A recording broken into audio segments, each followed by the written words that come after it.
말씀을 보려고 합니다. 지난주는 창조주를 기억하라.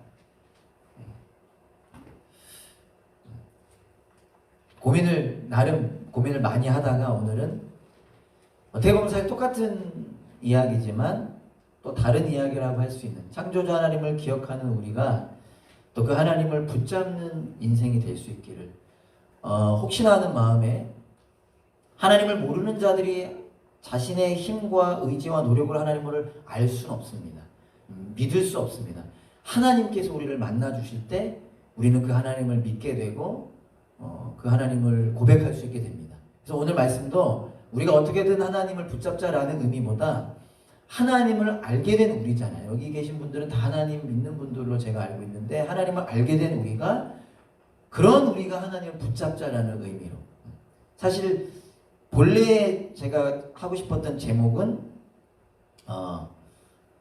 우리의 이름을 바꿔주시는 하나님, 그러한 식의 제목이었는데 일부러 의도적으로 지난주와 좀 이어고 싶어서 우리의 이름을 바꿔주시는 하나님, 그 하나님을 우리가 붙잡자. 이제는 우리 안에 성령님 계시니까 그 성령님을, 이제는 성령님의 능력으로 우리가 하나님을 붙잡자. 어떻게든 몸부림치며 붙잡자. 그런 의미로 오늘 말씀을 준비했습니다. 성경 오늘 같이 읽기 전에요, 오늘 본문 이미 여러분 잘 아시겠지만 야곱에 대한 내용입니다.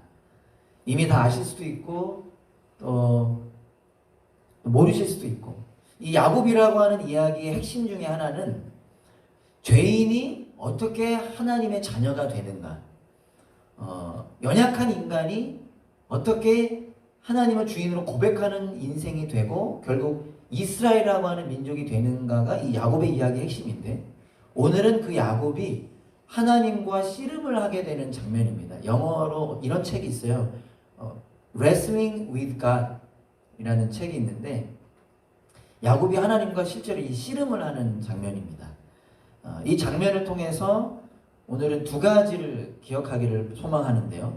첫 번째는 야곱이 하나님과 씨름을 하게 되면서 하나님께 복을 구합니다. 여러분 이미 다 아시겠지만, 그러나 한 번 더 기억하길 바라는 것은 야곱이 하나님께 구한 복이 무엇인가 라는 것이고요. 두 번째는 그런 야곱에게 하나님께서 뜬금없이 너의 이름이 뭐냐? 라고 질문하세요. 그리고 야곱에게 새로운 이름을 지어주십니다. 이스라엘이라는 이름을, 새로운 이름을 지어주시죠. 이 장면이 우리에게 선포하고 있는 것은 무엇인가? 이 두 가지를 좀 기억하려고 하는데, 주님의 은혜를 갈망하면서 이 가운데 하나라도 우리의 마음에 이렇게 건드려지고 깨닫게 되고 2021년 그렇게 살아갔으면 좋겠습니다. 그 내용인 것을 기억하면서 조금 길 수 있지만 13절부터 32절까지 한번 읽어보겠습니다. 창세기 32장 13절부터 32절까지 제가 한 절, 여러분들이 함께 눈으로든 또 입술로든 같이 읽어주시면 좋겠습니다. 제가 먼저 읽겠습니다. 야곱이 거기서 밤을 지내고 그 소유 중에서 형 에서를 위하여 예물을 택하니, 암염소가 200이요 수염소가 20이요 암양이 200이요 수양이 20이요 전 나는 낙타 30과 그 새끼요, 암소가 40이요 황소가 10이요 암나귀가 20이요 그 새끼 나귀가 10이라. 그것을 각각 때로 나누어 종들의 손에 맡기고 그의 종에게 이르되 나보다 앞서 건너가서 각 때로 거리를 두게 하라 하고, 그가 또 앞선 자에게 명령하여 이르되 내 형 에서가 너를 만나 묻기를 내가 누구의 사람이며 어디로 가느냐, 내 앞에 것은 누구의 것이냐 하거든. 대답하기를 주의 종 야곱의 것이요 자기 주 에서에게로 보내는 예물이오며 야곱도 우리 뒤에 있나이다 하라 하고, 그 둘째와 셋째와 각 때를 따라가는 자에게 명령하여 이르되 너희도 에서를 만나거든 곧 이같이 그에게 말하고, 또 너희는 말하기를 주의 종 야곱이 우리 뒤에 있다 하라 하니, 이는 야곱이 말하기를 내가 내 앞에 보내는 예물로 형의 감정을 푼 후에 되냐면 형이 시 나를 그 예물은 그에 앞서 보내고 그는 무리 가운데서 밤을 지내다가 밤에 일어나 두 아내와 두 여종과 11아들을 인도하여 야복 나루를 건널세. 그들을 인도하여 시내를 건너가게 하며 그의 소유도 건너가게 하고 야곱은 홀로 남았더니 어떤 사람이 날이 새도록 야곱과 씨름하다가 자기가 야곱을 이기지 못함을 보고 그가 야곱의 허벅지 관절을 치매 야곱의 허벅지 관절이 그 사람과 씨름할 때에 어긋났더라. 그가 이르되 날이 새려하니 나로 가게 하라. 야곱이 이르되 당신이 내게 축복하지 아니하면 가게 하지 아니하겠나이다. 그 사람이 그에게 이르되 내 이름이 무엇이냐? 그가 이르되 야곱이니이다. 그가 이르되 내 이름을 다시는 야곱이라 부를 것이 아니요 이스라엘이라 부를 것이니 이는 내가 하나님과 이 사람들과 겨루어 이겼음이니라. 야곱이 청하여 이르되 당신의 이름을 알려주소서. 그 사람이 이르되 어찌하여 내 이름을 묻느냐 하고 거기서 야곱에게 축복한지라. 그러므로 야곱이 그 이름을 브니엘이라 하였으니 그가 이르기를 내가 하나님과 대면하여 보았으나 내 생명이 보존되었다 하니라. 그가 브니엘을 지날 때에 해가 돋았고 그의 허벅다리로 말미암아 절었더라. 그 사람이 야곱의 허벅지 관절에 있는 둔부의 힘줄을 쳤으므로 이스라엘 사람들이 지금까지 허벅지 관절에 있는 둔부의 힘줄을 먹지 아니하더라. 아멘. 감사합니다. 자, 여러분 다시 한번 축복합니다. 오늘 말씀 가운데 주님의 은혜가 있기를 소망합니다. 한 번 더 기도하고 말씀 보겠습니다. 주님, 이 시간 주님 말씀을 선포합니다. 이 시간 우리와 함께 해주시는 주님, 주님께서 사랑하시는 우리 한 사람 한 사람, 하나님께서 그들의 마음에 마음을 만져주시고 또 위로해주시고 회복해주시고 또 깨닫게 해주시고 우리가 주님의 그 은혜로 살아가기를 소망합니다. 부족한 종이 말씀을 선포할 때 저의 부족함 혹 실수함은 거두어 주시고 온전히 주님의 말씀으로 채워지는 시간 되길 소망합니다. 예수님 이름으로 기도합니다. 아멘. 오늘 내용을 조금이나마 더 깊이 이해하기 위해서 오늘 32장을 읽었잖아요. 그 32장 앞까지의 이 야곱의 인생을 간단하게나마 다시 떠올려 보면 좋겠습니다. 제가 이렇게 정리를 한다고 해도 잘 되지 않아서 좀 아쉬움이 있는데 시간이 되시는 분들은 한번 나중에 창세기 야곱의 이야기를 한번 쭉 읽어보시면 훨씬 마음에 와 닿으실 것 같고 이미 아시는 분들은 또 아시는 이야기를 한번 떠올려 보시면 좋겠습니다. 야곱 잘 아시겠지만 아브라함이 있고요. 아브라함의 아들이 이삭, 그리고 그 이삭이 리브가와 결혼해서 쌍둥이를 낳게 되는데 그 이삭과 리브가 사이에 태어난 첫째 아들이 에서, 그리고 그 에서의 동생이 바로 오늘 성경 본문 주인공인 야곱입니다. 쌍둥이지만 에서가 먼저 태어났죠. 에서가 태어났는데 털이 많아서 그 이름의 뜻이 털이 많다 해서 에서라는 이름이 지어졌고 그는 사냥을 하는 사냥꾼이 됩니다. 그리고 에서 다음으로 바로 태어난 아들이 야곱인데 신기하고도 흥미롭게도 야곱은 그 형 에서의 발 뒤꿈치를 잡고 태어났다 그래요. 저희 교회도 지금 많은 아이들이 태어나려고 준비 중인데 저희 교회 아직 쌍둥이는 없었죠. 네. 태어나는데 이 발 뒤꿈치를 잡고 태어났습니다. 그래서 발 뒤꿈치를 잡다라는 의미, 그리고 거기서 나온 속이다, 빼앗다, 뭐 이러한 의미를 갖고 있는 이름의 뜻이 바로 야곱이라고 하는 인물이죠. 둘은 엄마 뱃속에서도 싸웠다 그랬어요. 속에서도 서로가 이기려고 싸웠었고 야곱이라고 하는 그 이름에도 나타나듯이 형 발 뒤꿈치를 잡고 태어났다는 게 형을 이기려고 했다라는 의미이기도 하지 않습니까? 야곱은 그의 형을 어떻게 해서든지 이기고 싶어 했다. 특별히 그 형의 그 첫째 아들, 그 장자라고 하는 그 이스라엘 사람들에게 아주 중요한, 오늘은 깊이 다루지 못하지만 그 장자의 명분, 장자권이라는 것을 차지하고 싶었어요. 지금은 우리에겐 그런 게 없지만 장자만이 받을 수 있는 그 축복이 있었거든요. 그것을 야곱은 차지하고 싶어 했습니다. 간략하게 설명드리면 이스라엘 사회에서 특별히 그 당시 그 주변 지역에서 되게 중요했던 것이 장자의 명분, 장자권이라고 하는 것인데, 그것은 첫째만이 갖게 되는 권리를 의미하는데, 간략하게 아버지가 가지고 있는 그 물질적인 축복을 그대로 이어받는 것과 함께 그 아버지의 통치권을 받는 것과 함께 이스라엘 사람들에게 있어서는 아브라함으로부터 결국 이어지는 하나님께서 아브라함과 맺으신 그 언약이 이 첫째 아들을 통해서 이루어진다는 그 영적 축복을 받게 되는 것, 그것이 장자의 명분, 장자권입니다. 이해되시죠? 모르겠어요. 그러니까 어느 날 아버지 이삭이, 이것이 결정적으로 언제 이루어지냐면 아버지가 죽기 전에 큰아들을 불러다가 축복 기도합니다. 저희 여러분 뭐 안수 기도를 생각하시면 크게 차이는 없을 것 같은데, 이 축복 기도를 할 때 그 물질적인 축복과 함께 영적인 축복이 이어지는 상징적인 것이 이루어지는데, 죽음을 앞둔 이삭이 어느 날 큰아들을 불러다가, 형 에서를 불러다가 내가 너를 축복하겠다.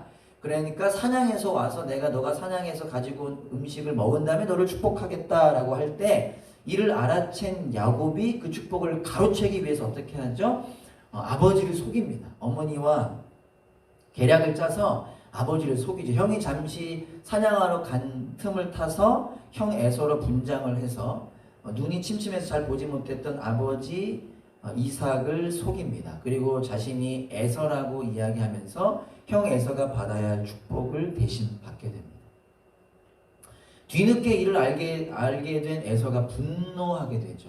그 전에도 이미 팥죽 사건 혹시 아시나요? 팥죽 사건도 있었던 것처럼 늘 자기를 속였던, 자기 것을 빼앗으려고 했던 동생이었는데, 결국 가장 중요했던 그 축복을 뺏어간 이야기를 듣고 에서는 분노합니다.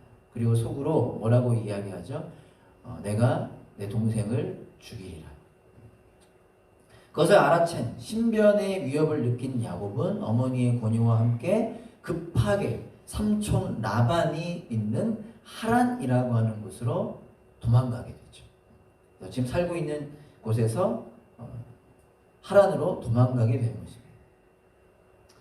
삼촌 라반이 있는 곳으로 도망가는데 놀라운 것은 이 삼촌 라반은 야곱보다 더한 사람이었어요. 야곱도 누구에게 지지 않는 참 존재였는데 야곱보다 더한 사람이었어요. 그 예 중에 하나가 야곱이 삼촌에게 결혼도 속아서 하죠.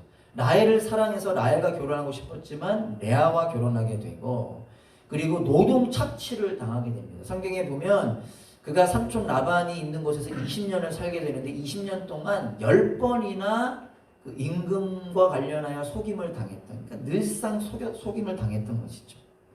그럼에도 불구하고 야곱은 치열한 삶을 살아냈고 결국 하나님의 은혜 아래서 라헬과 레아 그리고 두 여종과의 관계 속에서 11명이라고 하는 아들을, 그 당시에 그 자녀 숫자가 되게 중요하지 않았습니까? 11명의 자녀를 이렇게 갖게 되고 수많은 가축을 소유하는 복을 누리게 됩니다.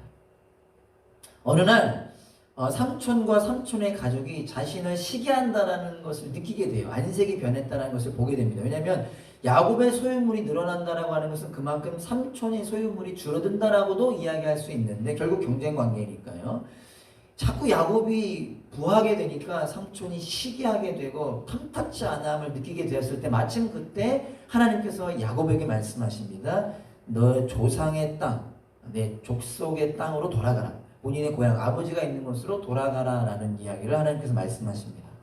그렇게 야곱은 도망치듯이, 삼촌으로부터 도망치듯이 다시 고향 땅 브엘세바로 돌아가게 되는데 20년 만에 돌아가게 되는 거죠.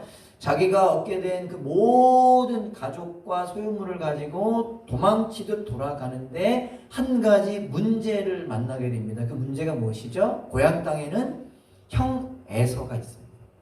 물론 20년 전이긴 했지만 자기가 모든 것을 빼앗았기 때문에 그것으로 분노하고 자기를 죽이려고 했던 형 에서가 있는 곳이 그 브엘세바죠. 그래서 이제 거의 고향에 도착하게 된 이 야곱이 자기의 종들을 보냅니다. 형 에서에게 가서 먼저 인사해라. 형의 마음을 좀 살펴보고 형에게 이러한 것들을 이야기해라. 그러면 성경에 보면 형의 종 야곱이 오고 있습니다. 자신을 종으로 표현하면서까지 이렇게 종들을 보내서 마음을 사려고 하는데, 갔다가 돌아온 종들이 이 야곱에게 뭐라고 이야기합니까? 주인의 형 에서가 장정 400명을 데리고 주인을 만나러 오고 있습니다 라고 이야기하는 거예요. 동생 야곱이 온다라는 소식을 듣고 맞이하러 오는데 장정 400명을 데리고 옵니다. 여러분 이 장면을 이런 거 저 앞에서 한 건강한 사람 3-4명만 와도 겁나는 시대잖아요. 장정 400명을 데리고 온다는 것은 동생을 환영하기 위해서 온다는 게 아니죠. 어떻게 하는 거죠? 동생 죽이러 지금 온다는 것입니다. 그 이야기를 듣게 되고 나서 시작되는 이야기가 오늘 저 여러분들이 읽은 본문 13절부터 이어지는 내용.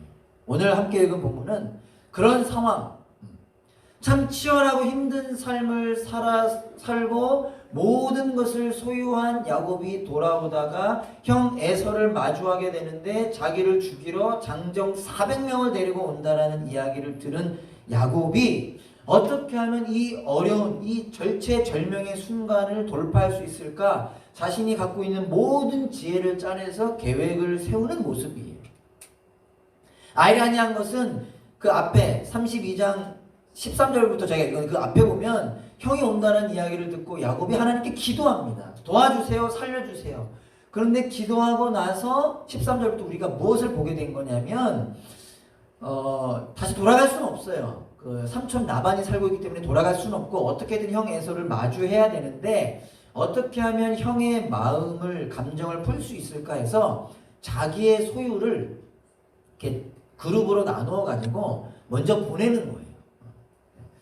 저희 성경에는 예물, 세번역 같은 경우에는 선물이라고 표현되는데 우리식으로 표현하면 뇌물. 자기가 얻게 된 수많은 재물 중에 다 세보시면 550마리를, 그 당시 550마리면 지금도 엄청난 거죠. 550마리의 가축을 따로 떼어다가 종들에게 이렇게 할당해서 먼저 보내는 거예요. 그럼 뭐라고 하죠? 혹시나 형이 이 재물을, 이 예물을 보면, 이 선물을 보면 그 마음이 풀어질까 싶다. 그러니까 기도했지만 여전히 인간적인 자기의 계획을 짜서 형으로부터의 그 위협을 모면하기 위해서 애쓰고 있는 야곱의 모습인 거죠. 그래서 한때, 두때, 세때, 몇 때까지 자세히 나오지는 않지만 여러 그룹으로 나누어서 한 그룹씩 앞으로 먼저 보냅니다. 그래서 이 앞에 것을 보고 마음이 좀 추스르게, 안 되면 뒤에 걸 보고 다 추스르게, 이렇게 550마리를 보냅니다.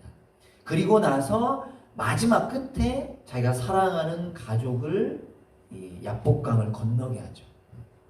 재밌는 게 그 당시에 강이라고 하는 게 지역을 구분짓는 의미를 가지고 있거든요. 강을 건넜다라고 하는 것은 이제 더 이상 돌아올 수 없다. 그러니까 모든 종들과 짐승을 다 보낸 후에 고민하다가 밤중에 다시 일어나서 사랑하는 가족들, 아내와 11명의 자녀들을 보낸 후에 야곱이 건너지 않고요, 혼자서 홀로 남습니다. 그러니까 여전히 망설이는 거죠. 왜요? 야곱의 마음을 여러분이 조금이나마 아실 수 있을 텐데 그 마음이 얼마나 두려웠겠습니까? 얼마나 무서웠겠습니까?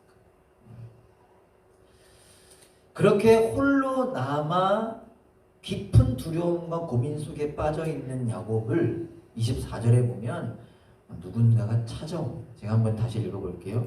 야곱은 홀로 남았더니, 그 홀로 남은 야곱의 심정이 어땠을까요? 어떤 사람이 날이 새도록 야곱과 씨름하다가 자기가 야곱을 이기지 못함을 보고 그가 야곱의 허벅지 관절을 치매 야곱의 허벅지 관절이 그 사람과 씨름할 때에 어긋났다. 홀로 남아 두려움 속에, 고민 속에 빠져있는 야곱, 그에게 어떤 사람이 찾아옵니다. 뒤에 보면 하나님이라고 표현되고 있죠. 해석에 있어서 조금 여전히 의문이 있긴 하지만 하나님이라고 해석해도 무관할 것 같습니다. 하나님께서 야곱에게 찾아오시고 야곱은 그 하나님과 씨름을 하게 됩니다. 재밌는 표현이죠. 오랜 씨름이 오래 지속됐던 것 같아요. 참 재밌는 표현이, 그 사람이, 하나님이 야곱을 이기지 못했다라고 표현됩니다. 어쨌든 오랜 시간 동안 씨름을 하고 밤중에 찾아오셨는데 날이 새려고 합니다. 날이 새려고 할 때 하나님께서 야곱에게 말씀하십니다. 야곱아, 나로 하여금 가게 하라. 나 가야 된다. 그때 야곱이 하나님께 복을 줘요. 안 됩니다, 하나님. 하나님 가실 수 없습니다. 그러면서 26절에 보면 그가 이르되 야곱이 이르되 하나님께서 이르되 날이 새려하니 나로 가게 하라. 야곱이 이르되 당신이 내게 축복하지 아니하면 가게 하지 아니하겠나이다. 씨름을 하는데 하나님이 야곱을 이길 수 없었습니다. 그래서 하나님 어떻게 하시냐면 야곱의 허벅지 관절을 치세요. 혹시 다리 부러져 보신 경험이 있으신지 모르겠는데 여기를 쳐서 부러뜨리신 겁니다. 그런데도 불구하고 야곱이 얼마나 그 마음이 절실했는지 혹은 얼마나 두려웠는지 그럼에도 불구하고 하나님을 놓지 않았고 하나님께서 나로 가게 하라. 그랬을 때 야곱이 말합니다. 저에게 축복하시면 제가 보내드리겠습니다.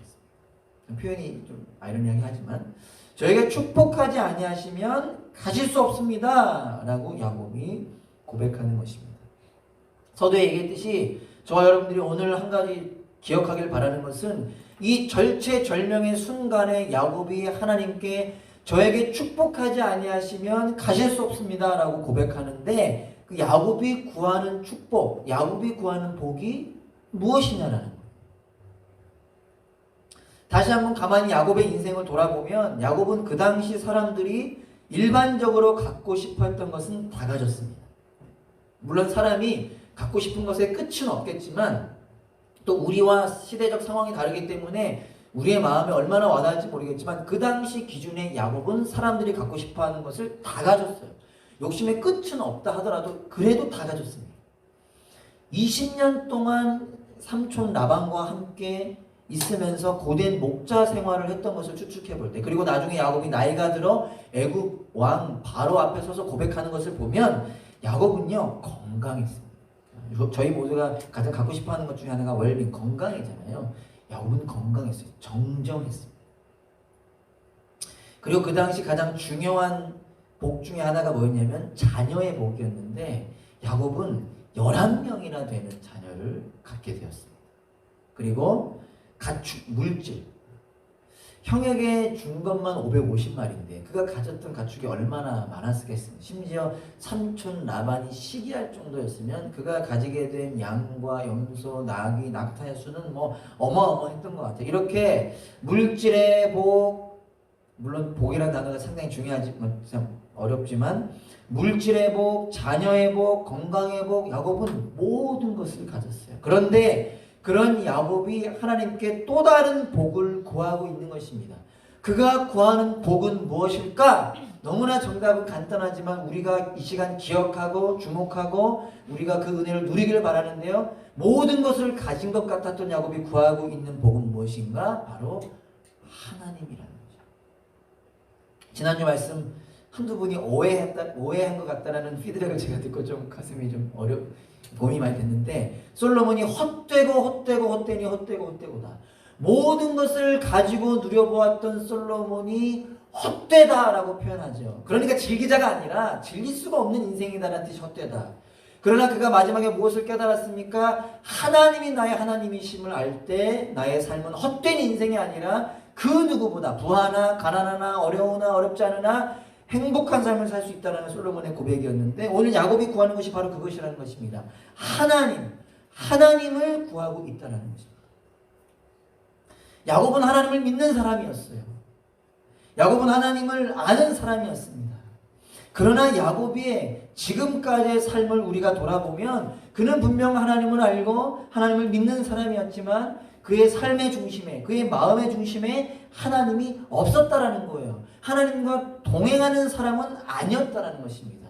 필요할 때 하나님을 찾았습니다. 급할 때 하나님을 찾았습니다. 하나님의 도우심을 구했습니다. 그러나 정작 자기 자신이 주인이 되어 자기 마음대로 살았던 사람이 야곱이라고 하는 그 인물의 상징적인 의미라고 하는 것입니다. 하나님을 알았지만 자기의 힘으로 살았다는 것입니다. 왜 그렇게 살았을까요? 자기의 인생이 자기 손 안에 있는 줄 알았기 때문입니다. 자기의 힘으로 자기 인생을 책임질 줄 알았어요. 책임질 수 있을 거라는 거라고 생각했어요. 자기가 마음만 먹으면 모든 문제를 해결할 수 있고 자기가 자기의 마음대로 자기의 계획대로 살아갈 수 있다라고 생각했다라는 것입니다. 그래서 하나님을 알긴 알았지만 필요할 때만 찾지 자기의 힘으로 자기가 주인 되어 살았다라는 것입니다. 그런데 그런 야곱이 20년이라는 삼촌과의 삶의 뒤에 다시 고향으로 돌아올 때 무엇을 깨닫게 되는 것입니까? 나의 힘으로 어찌할 수 없는 것이 인생이구나를 깨닫게 됩니다. 드디어. 브엘세바에서 살았던 시절에 몰랐습니다. 남들처럼 경쟁해서 싸워 이겨야만 행복할 줄 알고 그의 형마저도 그의 아버지마저 속였습니다. 하란으로 도망갔습니다. 더한 사람 삼촌 라반을 만났어요. 저 사람을 내가 이겨야 행복할 수 있다. 그래서 치열한 삶 가운데 경쟁 속에서 이겼고 수많은 물질과 또 사랑하는 자식들도 얻게 되었습니다. 그러나 형 에서가 400명을 거느리고 자기를 죽이러 온다는 이야기를 들었을 때 이제는 더 이상 뒤로 갈 수도 없고 앞으로 갈 수도 없고 나의 인생 끝났구나. 이 재물이 있다 한들 나의 사랑하는 가족들 어떡하지? 라는 생각 속에 내가 내 인생을 어찌할 수 없다라는 상황을 그는 드디어 만나게 되고 그 절체절명의 순간에 하나님을 구하고 있는 것입니다. 우리 어른들이 자주 썼던 표현이죠. 드디어 하나님께 항복하고 하나님 제 힘으로 어찌할 수 없습니다. 그리고 자신을 찾아오신 그 하나님을 구하고 있는 것입니다. 하나님 내 마음에 내 삶에 하나님이 필요합니다. 라고 구하고 있는 것입니다. 우리 호세아 12장 3절 4절을 한번 보면요. 재미있게 호세아라고 하는 선지자가 이 야곱이라는 사람에 대해서 언급하는데 이렇게 언급합니다. 야곱은 모태에서 그의 형의 발 뒤꿈치를 잡았고 그가 어떤 인생인지가 나오죠. 또 힘으로는 하나님과 겨루다. 그가 하나님과 겨뤘다는 거. 어떻게 이게 가능한 말입니까? 그게 아니죠. 자기가 인생, 자기가 주인 되어 살아간 인생이었다는 걸 표현하죠. 겨루되 씨름한 걸 오늘 말하죠. 천사와 겨루어 이기고 뭐라고 표현되죠? 울며 그에게 간구하였습니다. 신기하죠? 네, 신기하대요. 아멘. 이렇게 반응해줘서 고맙네요. 자, 여러분 좀 그 단어를 좀 대답하시면 놀랍지 않습니까? 천사와 겨루어 이겼는데 울면서 간구합니다. 야곱 울면서 간구해요. 오늘 창세기에는 표현되지 않는 표현이 호세아서에 나오는데 하나님과 씨름하고 나서 저에게 복 주시지 않으면 저를 축복하지 않으면 가실 수 없습니다라고 했던 야곱이 막 따지시 말하는 것이 아니라 울면서 간구한 거예요. 주님 저를 축복하지 아니하시면 가실 수 없습니다. 그만큼 간절한 마음으로 하나님께 매달리고 있는 것입니다. 여러분 사실 성경을 다시 보시면 아실 텐데요. 이미 야곱이 브엘세바에서 하란으로 가기 전에 20년 전에 하나님께서는 야곱에게 약속하셨었어요.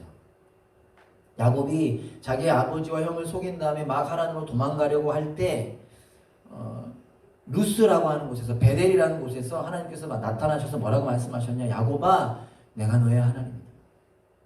야곱아 우리 어린아이들도 찬트가라고 하는 거를 성경 암송으로 외운 구절인데요. 내가 어디로 가든지 내가 너와 함께 하겠다. 내가 너로 이스라엘이라고 하는 나라를 만들고 수많은 후손, 수많은 백성들을 만들어주겠다고 하나님이 20년 전에 이미 약속하셨었어요. 이미 나타나셔서 이미 말씀하셨어요. 그러나 그 20년이란 삶 가운데 야곱은 그 하나님을 믿지 못했습니다. 하나님을 신뢰하지 못했어요. 하나님을 알았지만 그 하나님의 크심을, 그 하나님의 은혜를 몰랐다라는 거예요. 그래서 자기 자신의 힘으로 살았다라는 것입니다. 그런데 그런 야곱이 이제서야 그 20년이 지난 시점에 하나님을 붙잡고 있는 것입니다. 여러분 야곱을 통하여 우리 스스로를 정죄하고 너는 왜 그거밖에 못하냐는 말을 하는 게 절대 아니라 그랬습니다. 하나님을 모르던 인생이 하나님을 알았지만 그 하나님을 신뢰하지 못하고 그 하나님을 의지하지 못했던 인생이 이제서야 그 죽음 앞에서 다시 찾아오신 하나님을 붙잡고 있는 거예요. 마치 복음서에 보면 그 귀신 들린 아이 혹시 기억하시나요? 귀신 들린 아이의 아버지가 예수님께 뭐라고 고백하냐면요, 믿는 자에게 능치 못함이 없다라고 예수님께서 말씀하시자 내가 믿나이다 라고 하면서 거기서 끝나지 않고 나의 믿음 없는 것을 도와주소서라고 얘기해요. 귀신 들린 아이를 고쳐달라고 이야기합니다. 제자들이 못 고쳤잖아요. 그러니까 예수님께서 내가 고칠 수 있다, 믿는 자에게 능치 못함이 없다 그랬더니 이 아버지가 믿습니다라고 하면서 믿음 없음을 도와달라고 고백합니다. 마치 그러한 모습 같습니다. 분명 하나님을 알았지만 그 하나님을 신뢰하지 못했던 자기 스스로의 힘으로만 어떻게든 아둥바둥 살아왔던 야곱이 이제 하나님 앞에 하나님 살려주십시오. 그냥 한 번 죽음을 모면해달라는 얘기가 아니라 하나님이 필요합니다. 하나님을 믿기 원합니다. 하나님을 내 인생의 주인으로 고백하는 인생 되기를 원합니다 라고 하나님의 은혜를 간구하고 있는 것입니다. 오늘 이 장면을 통해서 저와 여러분들의 삶이 그런 인생이 되기를 바라는 것입니다. 성경에 보면 예수님을 표현할 때 주와 그리스도라고 이렇게 표현하거든요. 이렇게 표현할 때가 많이 있거든요. 그게 어떤 의미냐면 예수님이 우리를 죄에서 구원해 주시고 자녀 삼아 주신 구원자임과 동시에 그 예수님은 우리의 주인이시다는 것입니다. 하나님 알지 못하는 인간은 그것이 듣기 싫은 말일 수 있겠지만 아이들이 지금 부모님 안에 있을 때만 가장 행복함과 평안함과 기쁨을 누릴 수 있듯이 구원해 주신 그 하나님이 우리의 주인 되어 주실 때, 우리의 삶을 그분께 드릴 때 우리의 삶의 진정한 행복을 누릴 수 있다는 것입니다. 그래서 우리가 많이들 훈련하고 있지 않습니까? 믿는다고 하는 것과, 물론 믿는 것에 분명히 포함되지만 예수님과 동행하는 것은 다르다. 많은 그리스도인들이, 여러분 우리가 안타까운 소식을 듣고 있지 않습니까? 왜 그렇습니까? 예배 자리에 나아가고 교회라고 표현하고 예수 믿는다고 표현하지만 정말 나의 하루하루의 순간순간의 삶에 주님이 나와 함께 하시는 것을 모르기 때문에, 내 인생의 주인이 여전히 나이기 때문에 그런 안타까운 일들이 일어나고 있는 건 아닙니까? 그런데 오늘 놀랍게도 야곱이 그 은혜를 간구하며 누리게 될 듯이 저와 여러분들의 삶이 정말 하나님을 주인으로 고백하게 되는, 주님 안에서 살아가게 되는 이 2021년이라고 하는 어려운 시기를, 여러분 2020년 얼마나 어려우셨습니까? 2021년이라고 하는 시간을 정말 주님 안에서 살아가는 인생 되기를 갈망하기를 원하는 것이죠. 그래서 오늘 제목을 하나님을 붙잡으라라는 제목으로 다소 뻔한 제목이지만 지었습니다. 하나님을 기억하는 우리가 기억만 하는 인생이 아니라 하나님을 붙잡는 인생이 될 수 있다. 아이들이, 저는 아직 아이를 키워본 경험이 없지만 보면서도 배웁니다. 늘 엄마 아빠를 찾듯이 늘 찾잖아요. 시도 때도 없이 찾잖아요. 그렇게 우리가 2021년 하나님을 붙잡고 갈망하는, 울면서 간구하는 인생 되기를 간절히 소망합니다. 이때 하나님께서 흥미로운 질문을 하십니다. 27절이죠. 저를 축복해 주세요 라는 야곱에게 그 사람이 그에게 이르되 너의 이름이 무엇이냐? 그가 이르되 야곱입니다. 여러분, 하나님께서 야곱에게 이름을 물어보시는데요, 하나님께서 야곱의 이름을 모르십니까? 알고 계시죠. 우리 모두 이름을 알고 계십니다. 그렇다고 한다면 하나님께서 왜 야곱에게 너의 이름이 뭐냐고 질문하셨을까요? 우리는 이름 왜 물어보는, 이름이 무엇입니까? 왜 물어보시나요? 여러분, 하나님께서 왜 이름을 물어보시느냐, 여러 가지 이유들이 있을 수 있겠지만 야곱으로 하여금 무엇인가를 고백하게 하시는 것입니다. 야곱이 자기 자신이 어떤 존재인지, 지금까지 어떻게 살아왔는지를 고백하도록 하신 하나님의 은혜인 것입니다. 계획인 것입니다. 야곱이 대답하죠. 야곱입니다. 야곱입니다. 하나님, 저를 축복해 주세요. 하나님이 필요합니다. 하나님, 다시 한번 전문용어로 이렇게 기억하게 쐐기를 박으시다. 너의 이름이 무엇이냐? 야곱입니다. 야곱의 이름이 뜻이 뭐라 그랬죠? 발 뒤꿈치를 잡은 자, 속이는 자, 사기꾼, 강도. 즉 태어날 때도 형을 붙잡고 나왔고, 팥죽으로 형을 속였고, 분장해서 아버지도 속였던, 삼촌과 경쟁했던, 그렇게 어떻게든 자기의 삶을 이루어가려고 속이면서 경쟁하면서 자기 자신이 주인되며 살아왔던 삶을 하나님께서 야곱으로 하여금 깨닫게 하시고 고백하게 하시는 것입니다. 신약으로 표현하자면 주님 제가 죄인입니다. 주님 제가 죄인입니다. 하나님께서 그것을 고백하게 하시는 것입니다. 깨닫게 하시는 거죠. 그리고 나서 하나님께서 저 같았으면 꾸짖으셨을 텐데 꾸짖지 않으시고 어떻게 하시죠? 새로운 이름을 지어주십니다. 죄인임을 알게 된 야곱에게 새로운 이름 28절입니다. 그가 이르되 너의 이름을 다시는 야곱이라 부를 것이야. 내가 너의 죄를 용서한다. 내가 너를 죄인이라 하지 않겠다. 여러분 이것이 우리의 허락된 은혜죠. 내가 너의 이름을 다시는 야곱이라 부를 것이 아니요 속이는 자, 강도, 사기꾼이라 부를 것이 아니요 이스라엘이라 부를 것이니 이는 내가 하나님과 및 사람들과 겨루어 이겼습니다.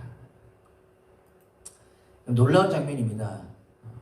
하나님께서 홀로 있는 야곱, 고통 가운데, 두려움 가운데, 그 무너짐 가운데 있는 야곱에게 먼저 찾아오셨어요. 야곱이 하나님과 씨름한 게 아니라 하나님이 찾아오셔서 씨름하셨고 그 씨름에서 하나님이 지신 게 아니라 저어주셨습니다. 그리고 나서 하시는 말씀이 내가 너를 이스라엘이라 부를 것이다. 이스라엘이라 부를 것이다.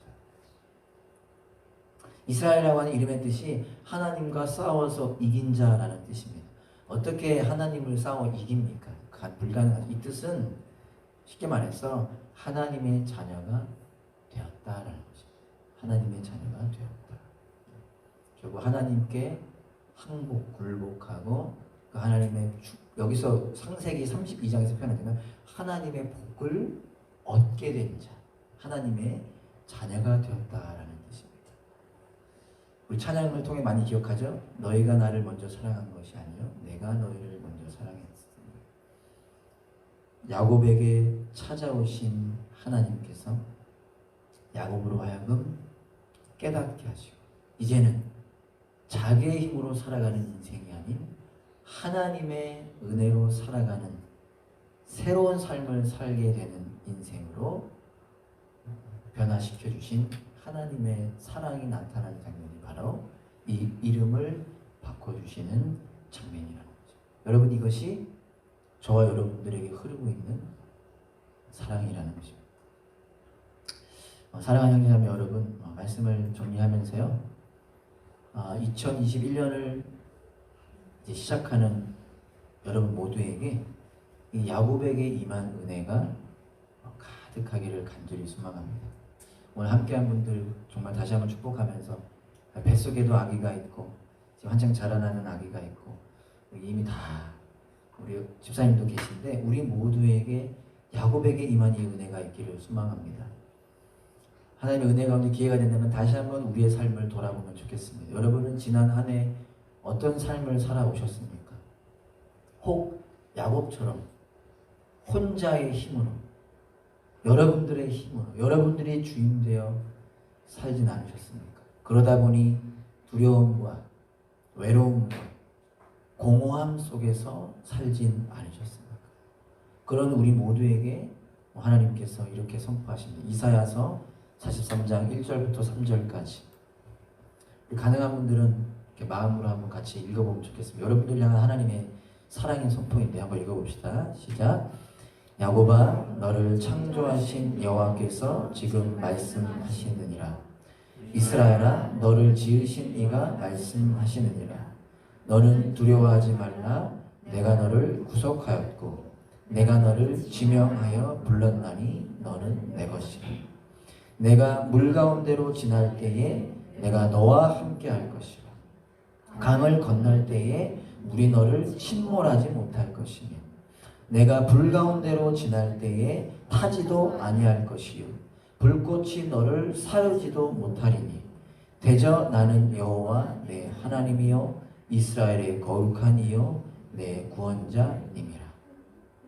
야곱은 이 말씀을 들었음에도 불구하고 처음에 믿지 못했습니다. 그러나 20년이라는 시간이 지난 후에 정말 그 인생의 마지막 순간 가운데 여전히 함께 하셨던, 그래서 다시 찾아오셨던 하나님 안에 그 은혜를 누릴 수 있게 되었습니다. 여기서 선포하는 야곱아는 우리 모두를 의미합니다. 여러분들의 이름을 가지고 말씀하십니다. 찬수야, 너를 창조하신 여호와께서 말씀하시니라. 너를 지으신 이가 말씀하시느니라. 내가 너를 구속하였고 내가 너를 지명하여 불렀나니 너는 내 것이라. 여러분, 하나님께서 여러분들을 사랑하십니다. 그 사랑이 지금도 여러분들을 향하고 있습니다. 지금 이 순간에도 향하고 있습니다. 하나님께서 여러분들을 포기하지 않으십니다. 야곱의 인생만 봤을 때 여러분 20년 아니면 30년 그 시간을 포기하지 않으셨습니다. 마찬가지로 우리의 인생을 포기하지 아니하시는 하나님의 사랑, 그 증거가 무엇이죠? 예수 그리스도께서 우리를 위하여 죽으심으로 하나님께서 우리에 대한 자기의 사랑을 확증하셨습니다. 재밌는 게요, 죽으심으로는 과거 동사가 쓰이고요, 확증하신다는 것은 현재의 동사가 쓰이고 있습니다. 예수 그리스도의 죽음이 지금도 저와 여러분들을 향해 증거되고 있다는 것입니다. 2021년 그 사랑을 우리 모두가 누리기를 소망하고요. 그 가운데 여러분들 한 사람 한 사람이 야곱처럼 주님을 알기 원한다고, 주님을 믿기 원한다고, 그렇게 울면서 간구하는 시간들을 누리시기를 간절히 소망합니다. 여러분들 이미 하나님을 알고 계시지 않습니까? 여전히 하나님 우리와 함께 하시잖아요. 시간을 내어서, 시간이라는 게 뭐 꼭 정해진 시간은 아니더라도 여러분 하나님과 씨름하시기를 원합니다. Wrestling with God. 하나님을 붙잡기를 원합니다. 오늘 안 되면 내일 다시, 내일 안 되면 모레 다시, 아침에 안 되면 점심에, 점심에 안 되면 저녁에, 일할 때 안 되면 퇴근하고, 퇴근하고 안 되면 다시, 그렇게 하나님의 은혜를 붙잡게 되기를 간절히 소망합니다. 하나님과 씨름 후에 야곱은 다리를 절게 되었습니다. 여러 가지 목사님들께서 좋은 말씀들 많이 해주시는데요. 여러분, 다리를 절게 됐다, 세상의 눈으로 보면 상황은 나빠진 것입니다. 뭐야? 하나님께 복을 구했다가 다리 절게 됐네? 그러나 다리를 절게 됐지만 야곱은 바뀌었다는, 야곱은 바뀌었어요. 그 뒤부터 야곱의 인생은 바뀝니다. 어떤 사람으로 바뀌죠? 더 이상 도망가지 않는 사람으로, 더 이상 자기 힘으로 살아가지 않는 사람으로, 이제는 하나님을 신뢰하고 의지할 수 있는 사람으로 바뀌었다는 것입니다. 은과 금은 내게 없거니와 내게 있는 것을 너에게 주라. 예수님의 능력으로 살아가는 사람으로 되었다는 것입니다. 본문 이 31절 읽고 마치겠습니다. 31절에 보면 아름다운 장면이 나타납니다. 야곱이 브니엘을 지날 때에 해가 돋았고 그의 허벅다리로 말미암아 절었더라. 이제 하나님께서 축복하시고 이름을 이스라엘아 바뀐 다음에 드디어 그가 야복나루를 건너가는데 성경에 뭐라고 표현되죠? 해가 돋았고. 이게 세 번역으로 이렇게 나옵니다. 그가 브니엘을 지날 때 해가 솟아올라서 그를 비추었다. 감정적인 낭만적인 분들은, 제가 오늘 설교를 이걸 생각하다 보니까 어제 잠시 우리 아내 수치가 좀 높이 나와가지고 잠깐 걷는다고 밤에 저녁에 한 8시 40분쯤 이렇게 나갔어요. 나갔더니 평상시 같으면 저는 그런 감수성이 없는 사람인데 지금 이걸 고민하고 있잖아요. 해가 돋았더라를 맞춰야 되는데 해가 지고 있어요. 좀 다르지만 지고 있는데 와, 저 플래그스탑 공원 저 뒤편으로 빨간 거예요. 그러면서 이제 목사다 보니까 그걸 보면서 예수님의 이렇게 십자가를 좀 묵상을 했는데, 여러분 다리를 절면서 걷는 야곱에게 해가 돋아 그를 비추었습니다. 얼마나 멋지지 않습니까? 이게 어떤 의미일까요? 야곱이 바뀐 인생으로 시작하는 것입니다. 그가 이제는 하나님을 의지하는 인생. 그래서 하나님께서 축복하시는 것은 아닙니까? 하나님께서 안아주고 계신 것은 아닙니까? 저는 그렇게 한번 생각해 보았습니다. 2021년 하나님을 붙잡음으로 하나님의 자녀됨을 누리는 그 삶의 은혜를 고백하고 나누는 저와 여러분들 될 수 있기를 간절히 소망합니다. 축복합니다. 우리 함께 찬양하고 같이 기도하면 좋겠습니다. 우리 오늘 함께 찬양했던 첫 번째